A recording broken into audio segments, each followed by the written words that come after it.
បាទជំរាបសួរបងប្អូនថ្ងៃនេះខ្ញុំបាទគ្រូអសុបរានជ័យតិតសូមចែករំលែករុក្ខជាតិមួយទៀតហើយដែលខ្ញុំមកជើងភ្នំជ្រាវនេះបងប្អូនហើយរុក្ខជាតិនេះផងដែរពាក់ព័ន្ធនឹងអសុបរានខ្មែរយើងខ្ញុំបាទលើកយកមកបញ្ញាក្អែកដើមម្រិញបងប្អូនហើយពាក់ព័ន្ធនឹងអសុបរានខ្មែរយើងកបនឹងជំងឺគិះគ្រប់មុខគិះខ្យល់ជិះភ្លើងគិះថ្មអីចឹងបងប្អូនហើយដើម្បីកុំឲ្យខាតពេលវេលាយូរសូមបងប្អូនទៅទស្សនាវីដេអូរបស់ខ្ញុំបាទដូចតទៅសូមអញ្ជើញបងប្អូនបាទបងប្អូនថ្ងៃនេះខ្ញុំមកជើងភ្នំជ្រាវបងប្អូនហើយជើងភ្នំជ្រាវនេះសម្បូរទៅថ្នាំឱសថបុរាណខ្មែរយើងច្រើនណាបងប្អូនហើយបងប្អូនមើលហ្នឹងគឺបញ្ញាក្អែកដើមម្រិញបងប្អូនហើយពាក់ព័ន្ធនឹងឱសថបុរាណខ្មែរយើងត្រូវសម្រាប់ទៅត្រូវគិះបងប្អូនណាគិះទឹកគិះភ្លើងគិះខ្យល់បងប្អូនបើសិនបងប្អូនយកបញ្ញាក្អែកដើមម្រិញនេះយកទៅប្រើប្រាស់ហើយបងប្អូនយកទៅប្រើទៅបងប្អូនហាលឲ្យស្ងួតហើយធ្វើអនាម័យស្អាតលាងទឹកឲ្យស្អាតអញ្ចឹងណាបងប្អូនយកទៅប្រើហើយកបជំងឺដូចខ្ញុំនិយាយអញ្ចឹងគិះទឹកគិះភ្លើងគិះខ្យល់និងគិះថ្មបងប្អូនក៏ត្រូវដែរបងប្អូនណាហើយដាក់25ក្រាមទៅ30ក្រាមបានហើយឱសថនេះគេតមដាំឆ្នាំងដែកបងប្អូនហើយគេដាំតែឆ្នាំងដីទេកាលណាដាំឆ្នាំងដែកវាអត់សូវមានប្រសិទ្ធភាព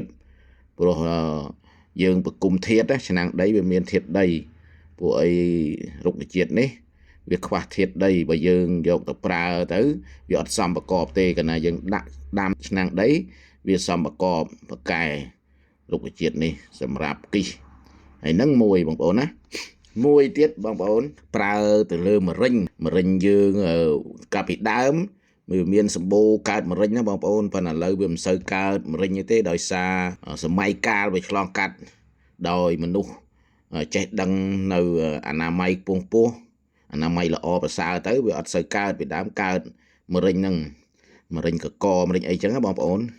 អាហ្នឹងគេដាក់ឆ្នាំងដាំទៅដល់ឆ្នាំងដីដែរបងប្អូនណាដាក់20ទៅ30ក្រាមដូចគ្នាចឹងហ្នឹងកើតម្រិញហើយម្រិញបងប្អូនត្រូវចាំថាបើសិនជាបងប្អូនទៅសួរសុខទុក្ខអ្នកម្រិញកើតម្រិញវាឆ្លងពេលបងប្អូននៅលើខ្យល់អត់អីទេឧទាហរណ៍ថាបងប្អូនដាក់ចង្ហាន់សម្រាប់អ្នកជំងឺកុំនៅក្រោមខ្យល់ហ្នឹងវាអាចឆ្លងពេលមេរោគម្រិញហ្នឹងវាយើងដកដង្ហើមទៅវាឆ្លងណាបងប្អូនបើទៅសួរសុខទុក្ខអ្នកជំងឺគេនៅលើខ្យល់ហ្នឹងម្រិញហើយដាំពិសាទទួលទានទៅរុក្ខជាតិបញ្ញាក្អែកដើមម្រិញនេះនឹងជាសះស្បើយតែមកមុខទេបងប្អូនពីដើមបងប្អូនណាគ្រូឱសថបុរាណជើងចាស់រុក្ខជាតិមួយទេដើម្បីព្យាបាលរោគត្រួតរោគហើយប្រើរុក្ខជាតិមួយបើមានរោគ2បានប្រើរុក្ខជាតិ2ជួនកាលណារុក្ខជាតិមួយនោះវាប្រើដល់រោគ2 3នោះដែលរោគពាក់ព័ន្ធនឹងជំងឺដែលលោកអ៊ីសីត្រួតរោគហើយអញ្ចឹងដាក់តែរុក្ខជាតិតែមួយនឹងទេអញ្ចឹងណាបងប្អូនដល់សម័យក្រោយៗមកគេផ្សំច្រើនមុខចំនួនប្រទេសយើងនៅមហាអាណាចក្រកម្ពុជាបងប្អូនដែលមានមន្ទីរពេទ្យបុរាណ102នោះចំនួននោះគេប្រើភាគច្រើនគេប្រើតែរុក្ខជាតិមួយមុខទេហើយមកដល់ក្រោយមកវាបំលាយកាត់ស្រុកខ្មែរយើងការដើមមានថ្នាំពេទ្យថ្នាំវិទ្យាសាស្ត្រណាបងប្អូនមានតែថ្នាំឱសថបុរាណហ្នឹងថ្នាំសម័យទៅចូលឆ្នាំ1951ទេដែលតែឱសថសម័យចូលជួយសង្គ្រាមលោកទី2ហើយបារាំងនាំចូលឱសថសម័យបារាំងមកទៅឆ្នាំ1951ហ្នឹងបាននាំ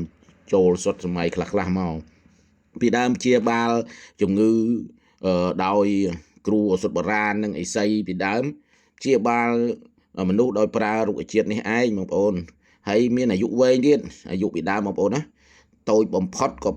80ជាងដែរហើយច្រើន100 101 100 101ឥឡូវ